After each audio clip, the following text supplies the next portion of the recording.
अस्सलाम वालेकुम Zahid here and I welcome all of U. अच्छा जीअं त अॼु नओं चैप्टर शुरू थिए पियो सेल बायोलॉजी जो, ठीकु आहे।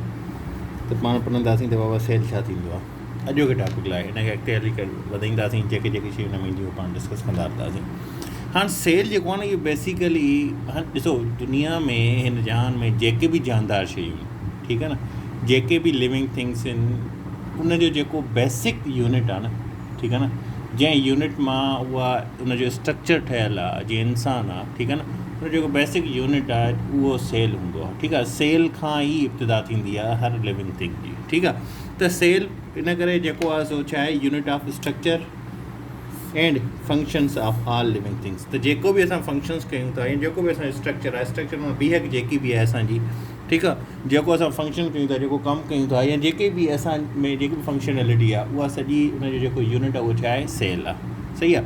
हाणे इहो सेल जेको आहे सो असां नेकेड आइज़ सां, माना असां जेके जीअं ॾिसंदा आहियूं हर शइ खे नेकेड आइज़ सां, उघाड़ी अखियुनि सां जेको आहे सो असां हुनखे नथा ॾिसी सघूं, ठीकु आहे। जीअं हाणे पाण हिन बुक खे ॾिसूं था भई, त असांखे ईअं सेल नथो नज़र अची सघे, जंहिंजे करे असांखे माइक्रोस्कोप जी मदद वठणी पवंदी आहे सेल खे ॾिसण लाइ। इहे एतिरा टाइनी हूंदा आहिनि, एतिरा नंढा हूंदा आहिनि त हिनखे तव्हां खुलियल अखियुनि सां, ठीकु आहे, नेकेड आइज़ सां सिर्फ़ु अखियुनि सां नथा ॾिसी सघो, तव्हांखे इन जे लाइ माइक्रोस्कोप जी ज़रूरत पवंदी आहे, ठीकु आहे। हाणे इहो सेल वर्ड आयो किथां, ठीकु आहे। हाणे इहो सेल वर्ड जेको आहे सो लैटिन वर्ड आहे सेल्यूला। हे MCQ थींदो आहे, हिनखे यादि रखी छॾियो, ठीकु आहे। त लैटिन वर्ड जेको आहे सेल्यूला, उन मां निकितल आहे। उनजो मतिलबु आहे अ लिटिल रूम, नंढो, बिल्कुलु हिकिड़ो नंढो कमिरो, ठीकु आहे। त सेल जो मतिलबु बि उन ई वारी कार आहे, त बिल्कुलु हिकिड़ो नंढो कमिरो, माना हिकु नंढी शइ बिल्कुलु जेकी बुनियादु हुजे ऐं जंहिंखे पाण पंहिंजी खुलियल अखियुनि सां न ॾिसी सघूं, उन लाइ पाण खे माइक्रोस्कोप जी ज़रूरत पए, सही आहे। हाणे जेके बि ऑर्गेनिज़म दुनिया में, ठीकु आहे न, हिन जहान में जेके बि ऑर्गेनिज़म आहिनि उनखे पाण क्लासीफाइड कंदा आहियूं, या त पाण उनखे यूनिसेल्यूलर में कंदा आहियूं, माना सिंगल सेल में निकितल आहे, जंहिंखे पाण बैक्टीरिया बि आहे, ठीकु आहे। या वरी जेको आहे उहो मल्टी सेल्यूलर जी तरफ़ वेंदो आहे। हाणे मल्टी सेल्यूलर में कहिड़ा कहिड़ा अचनि था, इंसान अचनि था, प्लांट्स अचनि था, मुख़्तलिफ़ जेके पाण आहियूं जानदार अचनि था, जानवर जेके आहिनि एनिमल्स, उहे सॼा छा में अचनि था, मल्टी सेल्यूलर में अचनि था, ठीकु आहे। हाणे हूअं जेको आहे सो तव्हां जेके ॾिसंदव न, त जेके ऑर्गेनिज़म्स आहिनि, माना जेके जानदार आहिनि, ठीकु आहे, उनखे जॾहिं पाण क्लासीफाइड कंदा आहियूं त पाण उनखे या त यूनिसेल्यूलर में कंदा आहियूं, जीअं बैक्टीरिया अचे थी, ठीकु आहे, या वरी पाण उनखे मल्टी सेल्यूलर में कंदा आहियूं, ठीकु आहे, जंहिंजे अंदरि इलाही क़िस्म आहिनि। मल्टी सेल्यूलर मतिलबु घणा, यूनी मतिलबु हिकिड़ो सेल हुजे, जंहिंजे अंदरि सिंगल सेल जा ठहियल हुजनि, उन में बैक्टीरिया अचे थी। मल्टी मतिलबु घणनि जा, ठीकु आहे, मल्टी सेल्यूलर, त उन में प्लांट्स एंड एनिमल अचनि था, सही आहे। हाणे इहो सेल जेको आहे सो इहो फस्ट डिस्कवर्ड कंहिं कयो हुयो, पहिरियों इहो रॉबर्ट हॉक कयो हुयो 1665 में, ठीकु आहे। The cell was discovered by Robert Hooke in 1665। ही बि MCQ थींदो आहे, यादि रखण जी शइ आहे, ठीकु आहे। त बाबा सेल कंहिं डिस्कवर कयो, कॾहिं कयो, ठीकु आहे, इन शइ खे ज़हन नशीन करे छॾियो, ठीकु आहे। ऐं उन खां अलावा जेकी सेल जी स्टडी आहे, ठीकु आहे न, स्टडी ऑफ सेल, उनखे पाण छा था कयूं, साइटोलॉजी, ठीकु आहे। साइटोलॉजी मतिलबु study of all aspect of a cell, cell जे हर क़िस्म उन में अंदरि जेकी पाण स्टडी कयूं था उनखे पाण छा था चयूं, साइटोलॉजी, ठीकु आहे। काइटोलॉजी बि माण्हू चवंदा आहिनि, साइटोलॉजी बि चवंदा आहिनि, इट्स अप टू यू त तव्हां कहिड़ी प्रोनाउंसिएशन यूज़ था कयो, ठीकु आहे। हाणे सेल खे जेकॾहिं पाण ॾिसूं त सेल जेको आहे सो हूअं त मुख़्तलिफ़ ग्रुपनि में विरहायल हूंदा आहिनि, ठीकु आहे। उन्हनि जे करेक्टरिस्टिक्स जेके हूंदा आहिनि मेजर, उन जे हिसाब सां उनखे मुख़्तलिफ़ ग्रुप्स में विरहायो वेंदो आहे। पर जेके ॿ मेजर ग्रुप आहिनि, ठीकु आहे, जंहिंमें सेल जी डिवीजन कई वई आहे, सेपरेट कयो वियो आहे सेल खे ॿिनि मेजर ग्रुप में, उन में कहिड़ा कहिड़ा अचनि था, प्रोकैरियोटिक अचे थो ऐं यूकैरियोटिक अचे थो, ठीकु आहे। नंबर 1 प्रोकैरियोटिक ऐं नंबर 2 यूकैरियोटिक, ठीकु आहे। हाणे प्रोकैरियोटिक सेल्स उहे हूंदा आहिनि जेके बैक्टीरिया, जीअं पाण मां तव्हांखे ॿुधायमि, ठीकु आहे, त इहे सिंपलर हूंदा आहिनि, बिल्कुलु स्मॉल हूंदा आहिनि, ऐं इन में कॉम्प्लेक्सिटी न हूंदी आहे, ठीकु आहे। स्मॉल हूंदा आहिनि, नंढा हूंदा आहिनि, ऐं प्लस में इहे छा हूंदा आहिनि, सिंपल सेल्स हूंदा आहिनि, ठीकु आहे। यूकैरियोटिक सेल्स जेके हूंदा आहिनि इहे हिकु त लार्ज हूंदा आहिनि, प्रोकैरियोटिक खां वॾा हूंदा आहिनि, ॿियो इहे कॉम्प्लेक्स हूंदा आहिनि, इन जी जेकी स्ट्रक्चर आहे, ठीकु आहे, उहो कॉम्प्लेक्स हूंदो आहे, ठीकु आहे। इहा शइ यादि रखी छॾियो। त प्रोकैरियोटिक सेल्स कहिड़ा हूंदा आहिनि, यूकैरियोटिक सेल्स कहिड़ा हूंदा आहिनि। हूअं त सेल जी पाण इलाही डिवीजन कयूं था इलाही ग्रुप्स में, पर जेके मेजर जेके ग्रुप्स आहिनि उन जी करेक्टरिस्टिक जे हवाले सां उहे ॿ आहिनि, प्रोकैरियोटिक एंड यूकैरियोटिक सेल्स, सही आहे। उन खां पोइ अचे थो स्ट्रक्चर ऑफ सेल, हिनखे पाण पढ़ंदासीं प्रोकैरियोटिक हिनखे यूकैरियोटिक से, पर थोरो हिनखे तव्हां स्ट्रक्चर सम्झो। हाणे सेल में जेको हमेशह लाइ अॻिते पाण पढ़ंदासीं, हिन ॿियूं शयूं ईंदियूं, पर हिकु इन जी न हिकिड़ी तव्हां जेको आहे सो बेसिक जेको आहे सो इंफॉर्मेशन वठो त बाबा जेको सेल आहे उहो बेसिकली कहिड़ियूं शयूं जेके सेल में हमेशह लाइ प्रेज़ेंट हूंदियूं आहिनि, ठीकु आहे। प्रोक्रेटिक हे सेल आहे जंहिंमें हीअ शयूं हमेशह ई प्रेज़ेंट हूंदियूं, ठीकु आहे। नंबर 1 ते छा थी अचे, जेकी ॿाहिरीं आहे इनखे पाण चऊं था सेल वाल, हे जेकी ॿाहिरीं आहे, ठीकु आहे। सेल वाल जे अंदरों पोइ छा हूंदी आहे, सेल मेम्ब्रेन हूंदी आहे, ठीकु आहे। हीअ जेकी अंदरि आहे हीअ सेल मेम्ब्रेन आहे, हीअ सेल वाल न आहे, ठीकु आहे। हीअ सेल मेम्ब्रेन आहे। सेल मेम्ब्रेन खां पोइ हीअ जेके डॉट्स तव्हांखे नज़र ईंदा इनखे पाण साइटोप्लाज़म चवंदा आहियूं, ठीकु आहे। हीअ उहे शयूं जेके हर सेल जे अंदरि प्रोक्रेटिक सेल जेके बि आहिनि उनजे हमेशह, ठीकु आहे, इहो स्ट्रक्चर हुनजे अंदरि हमेशह प्रेज़ेंट हूंदो आहे, ठीकु आहे। उहो तव्हां पुछी सघे थो त बाबा स्ट्रक्चर ऑलवेज़ प्रेज़ेंट इन, पोइ हुन में तव्हांखे ऑप्शन ॾेई सघे थो सेल वाल, सेल मेम्ब्रेन, साइटोप्लाज़म। उन खां अलावा तव्हांखे कैप्सूल ॾेई सघे त हिन में कहिड़ो आहे जेको हमेशह प्रेज़ेंट न हूंदो, त कैप्सूल जेको हमेशह प्रेज़ेंट न हूंदो, या फ्लैजिलम तव्हांखे ॾेई सघे थो त उहो हमेशह प्रेज़ेंट हूंदो आहे हिन सां गॾु ऑप्शन में, त उहो बि न हूंदो आहे, ठीकु आहे। या प्लाज़मिड ॾेई सघे थो त प्लाज़मिड जेको आहे हमेशह प्रेज़ेंट हूंदो आहे, त उहो बि न हूंदो आहे। त हीअ स्ट्रक्चर सिर्फ़ु उहो आहे जेको हमेशह स्ट्रक्चर हूंदो आहे हिकु सेल जो, प्रोक्रेटिक सेल जो, हमेशह हीअ शयूं मौजूदु हूंदियूं, ठीकु आहे। उन खां अलावा हीअ जेको अंदरि आहे इहो सर्कुलर DNA हूंदो आहे, ठीकु आहे। ऐं हीअ जेके आहिनि ॿिया जेके वधीक न नंढनि खां वॾा डाट्स न उनखे पाण राइबोसोम्स चवंदा आहियूं, ठीकु आहे। त हीअ उहो स्ट्रक्चर आहे प्रोक्रेटिक सेल जो जेको हमेशह सेल में मौजूदु हूंदियूं आहिनि, इहो स्ट्रक्चर हूंदो ई हूंदो आहे, ठीकु आहे। एडिशनल फ्लैजिलम अची वेंदो आहे, ठीकु आहे, उहा हीअं तंद हूंदी आहे, ईअं अचे थी, ठीकु आहे। हिनखे पाण फ्लैजिलम चवंदा आहियूं, ठीकु आहे। या हिन जे मथां हिकिड़ी ॿी लेयर ठही वेंदी आहे, उनखे पाण कैप्सूल चवंदा आहियूं, ठीकु आहे। या हिन में अंदरि जेको आहे सो स्नैक वारी कारी माना निकिरी ईंदियूं, जीअं न हूंदियूं आहिनि ईअं जूं वणनि जूं जेको पाड़ा हूंदी ईअं निकिरी ईंदी आहे, इनखे पाण जेको आहे सो चऊं था हीअ अनफोल्डिंग सेल सरफेस मेम्ब्रेन हूंदी आहे, ठीकु आहे। या प्लाज़मिड अची वञे थो अंदरि, ठीकु आहे, ईअं गोल इन जे अंदरि, त इहे जेके आहिनि सो हमेशह मौजूदु न आहिनि हूंदा। हीअ जेको स्ट्रक्चर आहे इहो हमेशह हूंदो आहे सेल जो, ठीकु आहे।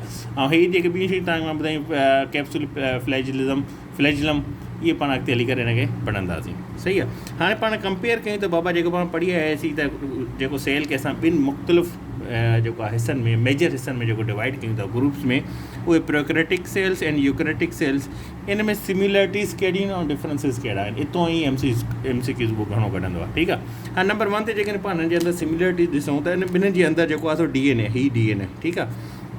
इहो DNA ॿिन्हिनि जे अंदरि हूंदो आहे, यूक्रेटिक सेल जे अंदरि बि हूंदो आहे, प्रोक्रेटीज़ में बि हूंदो आहे, ठीकु आहे। यूक्रेटीज़ में बि DNA जेको आहे उनजो जेनेटिक मटीरियल हूंदो आहे, ठीकु आहे। जीअं पाण जे अंदरि इंसान जे अंदरि जेको आहे सो DNA पंहिंजो मटीरियल, जेनेटिक मटीरियल कहिड़ो हूंदो आहे, DNA हूंदो आहे।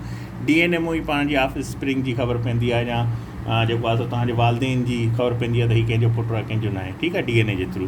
त इहो जेके प्रोक्रेटिक ऐं यूक्रेटिक सेल्स हूंदा आहिनि ॿिन्हिनि जे अंदरि DNA उनजो जेनेटिक मटीरियल हूंदो आहे, ठीकु आहे। ॿी हिन जे अंदरि सिमिलरिटीज़ कहिड़ी आहे त हिन में मेम्ब्रेन बाउंड हूंदी आहे, ठीकु आहे। हीअ जेकी मेम्ब्रेन आहे इहा ॿिन्हिनि जे अंदरि बाउंड हूंदी आहे सेल जे अंदरि, ठीकु आहे। उन खां अलावा बोथेव राइबोसोम्स, हीअ राइबोसोम्स ॿिन्हिनि जे अंदरि हूंदो आहे, ठीकु आहे। इन करे मां चवां पियो हीअ जेको आहे हीअ बेसिक स्ट्रक्चर आहे इहो हमेशह सेल जे अंदरि मौजूदु हूंदो आहे, ठीकु आहे। राइबोसोम्स ॿिन्हिनि जे अंदरि प्रेज़ेंट हूंदो आहे, सही आहे। उन खां पोइ जेको आहे जेकी सिमिलरिटीज़ अचे थी त ॿिन्हिनि में बेसिक मेटाबॉलिज़म हूंदो आहे, ठीकु आहे। मेटाबॉलिज़म जो पाण प्रोसेस पढ़ी आहियूं, हुनखे ॿीहर वरी तव्हांखे डिफाइन करण जी ज़रूरत न आहे, ठीकु आहे। त ॿिन्हिनि जे अंदरि बेसिक मेटाबॉलिज़म हूंदो आहे, ठीकु आहे। ऐं ॿई डाइवर्स फॉर्म में हूंदा आहिनि, ईअं न त सेल इहो हीअं हुजे, सॼा सेल जेको यूक्रेटिक ईअं हुजनि, ठीकु आहे, या प्रोक्रेटिक ईअं हुजनि, न, हिन जी डाइवर्स फॉर्म हूंदी आहे, मुख़्तलिफ़ शक्लनि में हूंदा आहिनि। के हीअं हूंदा आहिनि, ठीकु आहे, के हीअं हूंदा आहिनि, के वरी हीअं थी वेंदा आहिनि, ठीकु आहे। त इन सेल जी मुख़्तलिफ़ फॉर्म्स हूंदियूं आहिनि, मुख़्तलिफ़ शक्ल्स हूंदियूं आहिनि, ठीकु आहे। हाणे उन खां पोइ सिमिलरिटीज़ खां पोइ पाण जे ॾिसूं डिफरेंसिस कहिड़ा आहिनि, सही आहे। हाणे यूक्रेटिक जेके हूंदा आहिनि, यूक्रेटीज़ खणी पाण उनखे चऊं, उन्हनि जे अंदरि न्यूक्लियस हूंदो आहे, ठीकु आहे, जेको प्रोक्रेटीज़ में न हूंदो आहे, ठीकु आहे। नंबर 1 चए इहो MCQs अची सघे थो त इन सिमिलरिटीज़ ऐं डिफरेंसिस खे सही तरीक़े सां ज़हनशीन कजो, छो त सेल मां उहो इतां ई अक्सर MCQs खणंदो आहे, सही आहे। ऐं यूक्रेटीज़ में जेको आहे सो न्यूक्लियस हमेशह मौजूदु हूंदो आहे, ठीकु आहे, जॾहिं त प्रोक्रेटीज़ में न हूंदो आहे, ठीकु आहे। पहिरीं शइ उहो तव्हांखे ऑप्शन ॾेई सघे थो त बाबा न्यूक्लियस कंहिंजे अंदरि प्रेज़ेंट आहे, यूक्रेटीज़ या प्रोक्रेटीज़, बोथ ऑफ दीज़ या नन ऑफ दीज़। त तव्हांखे ख़बर हुजे घुरिजे यूक्रेटीज़ जेके सेल्स हूंदा आहिनि उनजे अंदरि सेल जेको आहे सो हीअ न्यूक्लियस मौजूदु हूंदो आहे।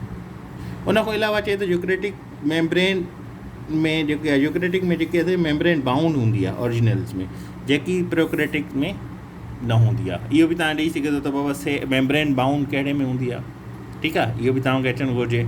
उन खां अलावा जेको आहे सो हिन में जेकॾहिं तव्हां ॾिसो न त जेके ओरिजिनलीज़ हूंदियूं आहिनि यूक्रेटिस जी उहे उनखे अलाउ कंदियूं आहिनि त उहो जेको हायर लेवल ते वञी करे इंट्रासेल्यूलर डिवीजन करे सघे, ठीकु आहे न। ऐं उहे इहे जेको आहे सो हिन में प्रोक्रेटिक सेल्स में उनजी पॉसिबिलिटी थोरी घटि हूंदी आहे, सही आहे। उन खां पोइ अचे थो त यूक्रेटिक सेल्स जेके हूंदा आहिनि इहे 10 दफ़ा 10 टाइम्स जेको आहे साइज़ में वॾा हूंदा आहिनि प्रोक्रेटिक्स, ठीकु आहे। त हाणे तव्हांखे उते इहो बि MCQs पुछी सघे थो त यूक्रेटिक या कैरोटीज़ में जेको आहे सो कहिड़ा वॾा सेल्स हूंदा आहिनि, कहिड़ा नंढा हूंदा आहिनि। त यूक्रेटिक जेके सेल्स हूंदा आहिनि या यूक्रेटीज़ जेको आहे सो तव्हां हीअं सम्झो are 10 times the size of prokaryotes, ठीकु आहे। इहा शइ यादि हुजणु घुरिजे, अक्सर पुछंदो आहे। उन खां पोइ उहो पुछी सघे थो त भाउ जेको प्रोक्रेटिक्स आहिनि उन में सेल वाल जेको हूंदो आहे उहो कंपोज़ हूंदो आहे पेप्टिडाइग्लाइकेन, ठीकु आहे, पेप्टिडाइग्लाइकेन। हाणे पेप्टिडाइग्लाइकेन छा आहे त पेप्टिडाइग्लाइकेन जेकी आहे सो इहा हिकिड़ी single large polymer of amino acid and sugar हूंदी आहे, ठीकु आहे। Single large polymer of amino acid छा आहे, बेसिक यूनिट आहे या प्रोटीन जो हूंदो आहे, ठीकु आहे। प्रोटीन जी अंदरि जेको बेसिक यूनिट हूंदो आहे उहो अमाइनो एसिड हूंदो आहे, ठीकु आहे।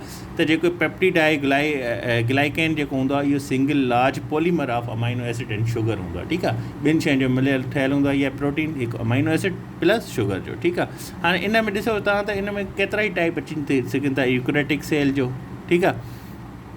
त उनजे अंदरि सेल वाल हूंदी आहे, पर उन मां का बि सेल वाल जेकी आहे सो पेप्टिडोग्लाइकेन जी न ठहियलु हूंदी आहे, सही आहे। त उहो तव्हांखे उते MCQ ॾेई सघे थो त पेप्टिडाइग्लाइकेन जेकी आहे सो छांजी ठहियलु आहे, हूंदी छा आहे, single large polymer of amino acid and sugar हूंदी आहे। त उहा छा में कंहिंजी सेल मेम्ब्रेन में जेको आहे सो उहा सेल वाल में प्रेज़ेंट हूंदी आहे, प्रोक्रेटीज़ में या यूक्रेटीज़ में। त इहो प्रोक्रेटीज़ जे सेल वाल में प्रेज़ेंट हूंदी आहे, इहा शइ यादि रखिजे, ठीकु आहे। उन खां अलावा अचे थो त जेकी DNA हूंदो आहे प्रोक्रेटीज़ जो, ठीकु आहे न। हाणे प्रोक्रेटीज़ जो जेको DNA हूंदो आहे उहो फ्रीली मूव करे सघे थो, फ्लोट करे सघे थो, सेल में जिथे वञी चाहे उहो वञी सघे थो DNA, ठीकु आहे। ऐं उहो जेको DNA यूक्रेटीज़ जो हूंदो आहे उहो उनजी न्यूक्लियस जे अंदरि हेल्ड हूंदो आहे, उन जे ई अंदरि मौजूदु हूंदो आहे, ठीकु आहे। पोइ उहो हुते छा थो करे, उहो हिस्टोन हिकु प्रोटीन थींदी आहे उन सां एसोसिएटेड करे थो, ठीकु आहे।